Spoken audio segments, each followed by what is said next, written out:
트럼프의 구상은 중국 대만 전쟁, 종전을 서두르는 트럼프. 도널드 트럼프 미국 대통령이 이스라엘과 우크라이나를 매우 폭력적으로 압박해 종전을 서두르고 있습니다.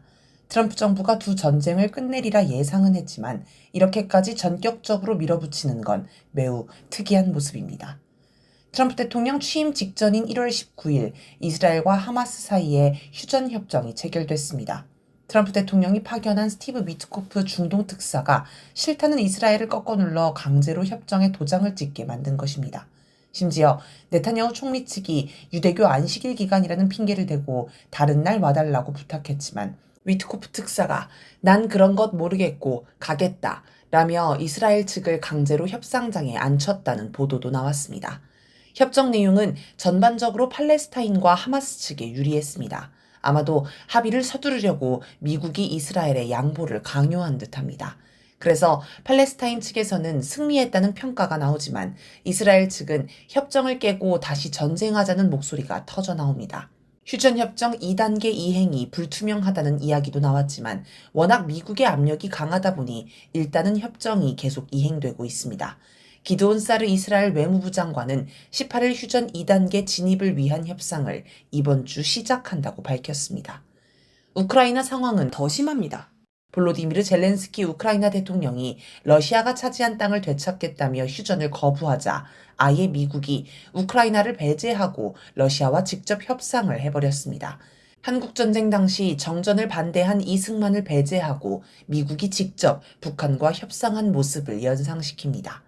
젤렌스키 대통령이 계속 협상을 방해하려고 하자 미국은 아예 젤렌스키 대통령을 공격합니다. 트럼프 대통령은 젤렌스키 대통령을 독재자라고 부르며 빨리 움직여야 한다. 나라가 남지 않을 것이다. 라고 협박했습니다. 키스 켈로그 우크라이나 평화협상 특사는 대다수 민주주의 국가는 전쟁 중에 선거를 치른다. 라며 대선을 미루고 있는 젤렌스키 대통령을 지적했습니다. 미국이 제시한 협상안은 러시아의 요구를 전폭 수용한 것으로 우크라이나에 절대적으로 불리합니다.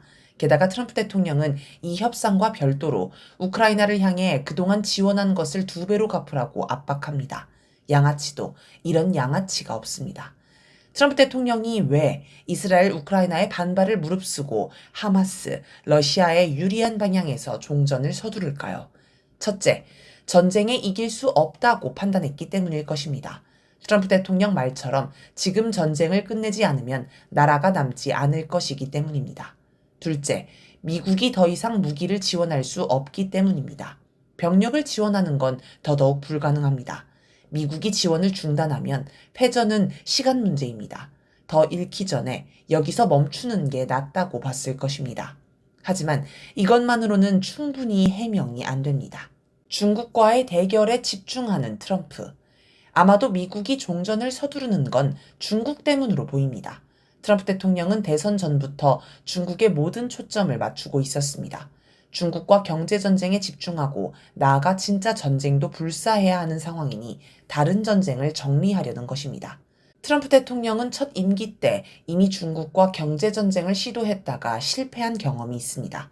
2018년 7월 6일 미국이 중국에 대한 관세를 시행하면서 미중 사이에 보복관세 부과를 주고받는 무역전쟁이 시작됐습니다.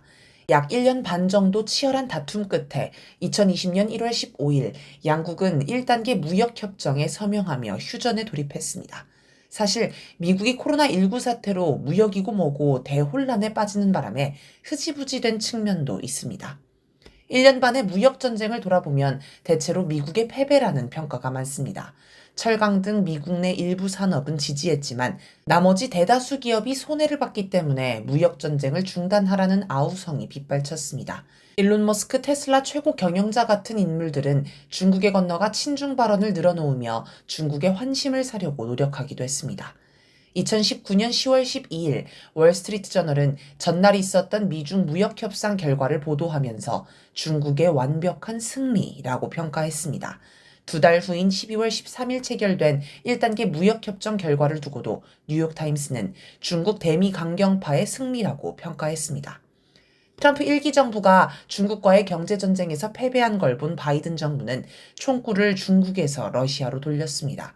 우크라이나를 부추겨 전쟁을 시작하고 대러 제재에 돌입해 유럽의 셰일가스를 팔아먹었습니다. 원래 미국은 남아도는 셰일가스를 유럽에 팔고 싶었는데 러시아의 값싼 천연가스 때문에 경쟁이 안 됐습니다. 그런데 전쟁이라는 극단적 상황이 발생하자 유럽은 울며 겨자 먹기로 러시아 가스를 끊고 미국 가스를 수입해야 했습니다. 그러나 3년이 다 되어가는 지금 돌아보면 전쟁은 러시아의 승리로 끝나가며 대러 제재 역시 실패로 보입니다. 러시아 경제는 무너지기는커녕 오히려 승승장구하며 엉뚱한 유럽이 경제 붕괴 위험에 처했습니다. 미국의 대러 제재에 맞서 브릭스가 성장하며 반미, 탈미 경제권이 형성되면서 미국이 고립되고 있습니다. 즉, 바이든 정부도 실패한 것입니다. 그래서인지 트럼프 대통령은 당선 시기에 젤렌스키 대통령을 만나 우크라이나와 러시아의 전쟁은 미친 짓이라고 했습니다. 그러고는 다시 미국의 총구를 러시아에서 중국으로 돌렸습니다. 이미 한 번 패배했지만 그래도 포기할 수 없다는 것입니다. 미국이 중국에 집착하는 이유는 간단합니다. 이대로 가면 중국이 경제 대국이 되어 미국을 추월하는 게 자명하기 때문입니다. 지금 미국 경제가 호황이다, 중국 경제가 위기다 이야기가 많지만 그래도 중국 경제 성장률이 미국의 2배입니다. 리니프 전 세계은행 부총재는 2030년에서 2035년 중국이 미국을 국내 총생산에서 추월할 것으로 전망합니다. 최근 딥시크 충격으로도 드러났듯 중국은 이제 단순한 중저가 생산기지, 세계의 공장 수준이 아닙니다. 기술력으로도 미국을 앞서기 시작했습니다. 생산력에 이어 기술력에서도 밀리면 미국은 중국과 경쟁이 안 됩니다. 여기에 군사력에서도 밀리면서 미국의 패권은 복구가 안 될 정도로 타격을 입고 있습니다. 미국은 북한, 중국, 러시아 각각과 붙어도 군사력에서 밀리는 수준입니다. 만약 미국이 러시아와 전쟁에서 이길 자신이 있었다면 우크라이나의 파병에 직접 전쟁을 치렀을 것입니다. 그러나 미국은 무기만 제공했고 그나마도 미국 무기로 러시아 본토를 공격하는 걸 집요하게 통제했습니다. 중국 역시 미군을 양에서도 질에서도 능가합니다. 미국 내에서는 중국과 전쟁하면 이길 수 없다는 보고서가 몇 년 전부터 계속 나오고 있습니다. 북한은 오래전부터 미국의 핵공격에 대비해 철저히 준비했으며 이제는 거꾸로 미국 본토에 핵공격을 할 수 있는 최고 수준의 핵미사일들을 준비해 놓았습니다. 반면 미국은 북한의 핵공격에 아무런 대비도 되어 있지 않습니다. 미국은 자국 군사력이 세계 최고라고 주장하지만 당장 차세대 미사일로 주목받는 극초음속 미사일 형편만 봐도 사실이 아님을 알 수 있습니다. 북중러는 이미 극초음속 미사일 개발에 성공했고 특히 러시아는 우크라이나 전쟁에서 이미 사용하고 있지만 미국은 아직 개발도 못한 상태입니다. 이런 상황에서 경제까지 중국에 밀리면 미국의 패권은 급속히 몰락할 것입니다. 박준석 홍콩주재 총영사관 선임연구원은 한국개발연구원이 발행한 나라경제 2025년 2월호에서 미국의 가장 큰 위협이자 초조함의 반론은 역시 중국의 부상이라며 이에 비해 중국 정부는 비교적 느긋한 모습이라고 하였습니다. 미국이 경제 전쟁을 걸어와도 중국 정부가 시간은 내 편이라고 생각한다는 것입니다. 그러면서 향후 10여 년간은 중국의 GDP와 국력이 미국을 추월하지 못하도록 하거나 추월 시점을 최대한 늦추기 위해 매년 새로운 차원의 대중국 압박, 제재, 견제를 지속할 것이라고 전망했습니다. 하지만 압박, 제재, 견제 같은 건 이미 미국이 해봤고 실패했습니다. 트럼프 2기도 1기 때 실패했던 중국 고립봉쇄 정책을 할 수밖에 없는데 이건 전 세계가 동참해야 성공할 수 있습니다. 그런데 당시보다 미국의 위상은 추락했고 중국의 위상이 올라갔기 때문에 실패할 확률이 더 높습니다. 결국은 전쟁. 그럼 결국 트럼프 정부가 선택할 수 있는 건 전쟁밖에 없습니다. 바이든 정부가 우크라이나 전쟁을 통해 러시아 고립봉쇄 정책을 유럽에 강요할 수 있었던 것처럼 트럼프 정부도 중국 대만 전쟁을 통해 중국 고립봉쇄 정책을 전 세계에 강요하려 할 것입니다. 혹자는 트럼프 대통령이 이스라엘과 우크라이나를 주저앉혀 전쟁을 끝내려는 걸 보며 마치 트럼프 대통령을 평화의 사도쯤으로 여기는데 천만의 말씀입니다. 돈만 된다면 뭐든 하는 나라가 미국이며 트럼프는 바로 그 미국의 대통령입니다. 미국 국무부는 최근 홈페이지에 대만 관계에 관한 설명 자료를 갱신하면서 기존에 있던 우리는 대만 독립을 지지하지 않는다라는 문구를 삭제했습니다. 대신 대만이 미 국방부의 반도체 개발 프로젝트 등에 협력하고 있다. 대만의 적절한 국제기구 가입을 포함한 의미 있는 참여를 지지한다. 라는 문구가 들어갔습니다. 대만의 국제기구 가입 얘기는 지난 15일 열린 한미일 외교부 장관 회의에서 채택한 공동성명에도 나오는 내용입니다. 지난 10일에서 12일 미국 해군의 미사일 구축함 랄프 존슨이 대만 해협을 남북 방향으로 가로지르며 항행했습니다. 트럼프 대통령 취임 후 대만 해협에서 진행된 첫 군사작전이었습니다. 16일에는 캐나다 순양함 HMCS 오타와가 대만 해협을 통과하는 기동작전을 벌였습니다. 의도적으로 중국을 자극하는 행위입니다. 중국이 강력히 항의한 건 물론입니다. 러시아는 우크라이나가 나토 가입을 추진하면 전쟁이 난다고 경고했고 실제로 전쟁으로 이어졌습니다. 마찬가지로 중국은 대만이 독립을 추진하면 전쟁이 난다고 경고합니다. 그런데 미국은 중국을 자극해 지역 위기를 높이고 대만 독립을 부추기면서 전쟁에 시동을 걸려고 합니다. 만약 중국과 대만 사이에 전쟁이 나면 순식간에 중국의 승리로 끝날 것입니다. 중국과 대만의 군사력은 비교할 것도 없을 정도입니다.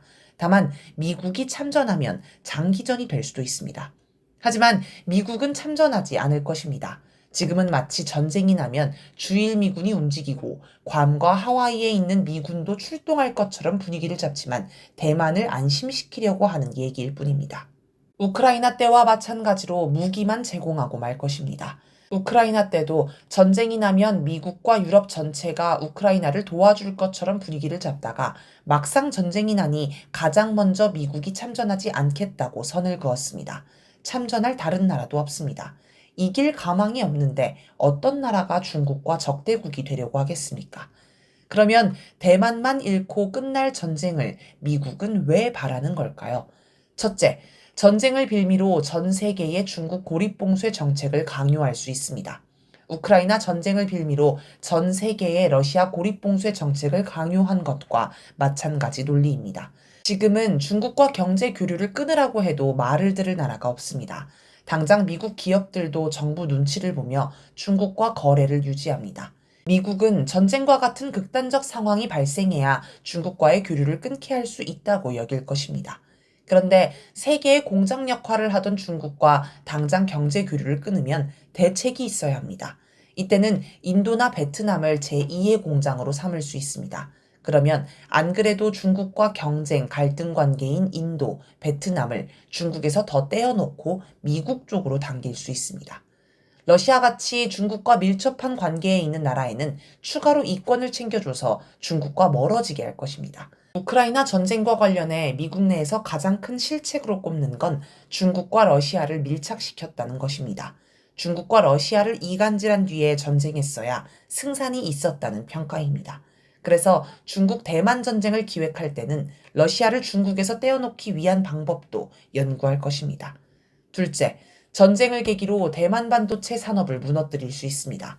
트럼프 대통령은 13일 관세 정책을 발표하면서 대만은 우리 반도체 사업을 빼앗았다.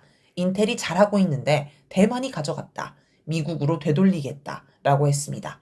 미국은 반도체 산업으로 경제를 살리려고 합니다. 그리고 반도체 기업인 인텔을 살릴 가장 손쉬운 방법은 경쟁사인 대만의 TSMC를 망하게 하는 것입니다. 2022년 10월 7일 미국 블룸버그 통신은 바이든 정부 관계자를 인용해 미국은 중국이 대만을 침공해 TSMC 점령을 시도하는 최악의 경우 반도체 인력들을 철수시키는 방안도 검토 중이라며 TSMC 공장을 중국에 넘겨주기보다는 차라리 파괴하는 일명 초토화 전략 주장까지 나오고 있다라고 했습니다. 이 주장은 이후에도 꾸준히 나왔습니다. 참다 못한 대만 국방부 장관이 TSMC 폭격을 용납하지 못한다고 밝혔지만 미국이 대만군을 무서워할 리는 없습니다. 전쟁 와중에 공장이 폭격당하면 누가 미사일을 쐈는지 밝히는 게 상당히 어렵다는 건 이번 우크라이나 전쟁에서 여러 차례 드러났습니다.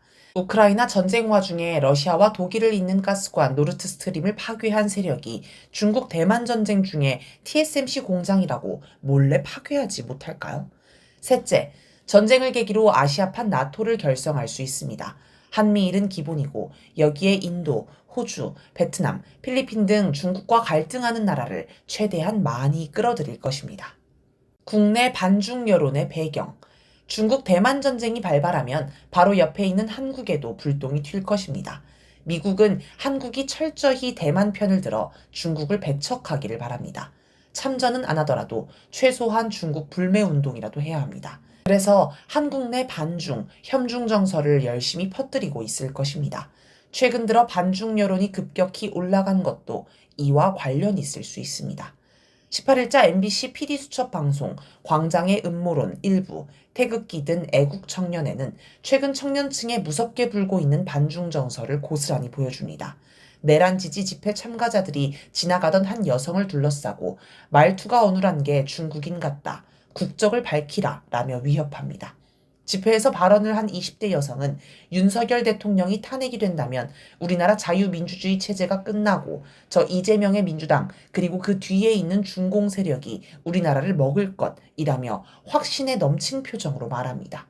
이들은 민주당이 중국의 재력을 앞세워 이 땅을 중국과 북한의 식민지로 만들려고 한다라는 윤석열의 주장을 곧이곧대로 믿는 눈치입니다. 어떤 이들은 미국이 과연 중국 대만 전쟁을 일으킬 수 있겠냐며 가능성을 따집니다.